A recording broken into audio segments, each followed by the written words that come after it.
പ്രധാനപ്പെട്ട ഒരു വാർത്തയിലേക്കാണ്. തിരുവനന്തപുരം കൈമനത്ത് സ്ത്രീ തീ കൊളുത്തി ആത്മഹത്യ ചെയ്ത സംഭവത്തിൽ സുഹൃത്ത് അറസ്റ്റിലായത് ഷിജിയുടെ സുഹൃത്ത് സനോജ്. ഷിജയെ നിരന്തരം സനോജ് ഭീഷണിപ്പെടുത്തിയിരുന്നതായി പോലീസ് പറയുന്നു. വിവരങ്ങളുമായി വിഷ്ണു കരുണാകരൻ ചേരുന്നു. വിഷ്ണു, കൈമനത്ത് സ്ത്രീ ആത്മഹത്യ ചെയ്ത സംഭവത്തിലാണ് തീ കൊളുത്തി ആത്മഹത്യ ചെയ്ത സംഭവത്തിലാണ് ഇപ്പോൾ സുഹൃത്ത് അറസ്റ്റിലായിരിക്കുന്നത്. സനോജ് ഷിജയെ നിരന്തരം ഭീഷണിപ്പെടുത്തിയിരുന്നതായി പോലീസ് പറയുന്നുണ്ട്. വിവരങ്ങൾ എങ്ങനെയാണ്?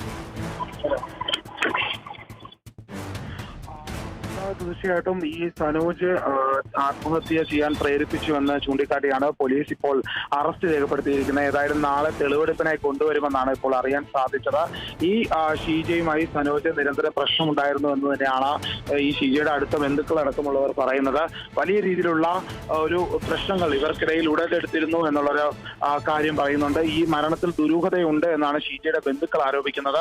അതുമായി ബന്ധപ്പെട്ട അന്വേഷണം കൃത്യമായി നടക്കണമെന്ന് പറയുന്നുണ്ട്. ഈ സനോജിന്റെ വിവരം പോലും ബന്ധുക്കളാണ് പോലീസിനെ അറിയിച്ചത്. സനോജിന്റെ വീടിന് തൊട്ടടുത്തുള്ള ഒരു പുരയിടത്താണ് ഈ ഒരു ഷീജയുടെ മൃതദേഹം കണ്ടെത്തിയത്. കഴിഞ്ഞ ദിവസം ആത്മഹത്യ ചെയ്തു എന്നുള്ള നിഗമനത്തിലാണ് കാര്യങ്ങൾ പോകുന്നത്.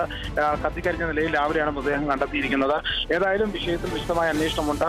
ഈ സനോജിനെ പോലീസ് കൂടുതൽ ചോദ്യം ചെയ്യും. നാളെ തെളിവെടുപ്പിനായി കൊണ്ടുപോകും എന്നുള്ള സൂചനയാണ് ലഭിച്ചിരിക്കുന്നത്.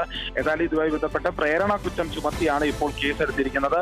മറ്റ് നടപടികളുമൊക്കെ ഇനി മുന്നോട്ടുള്ള അന്വേഷണത്തിലാണ് വരാൻ പോകുന്നത്.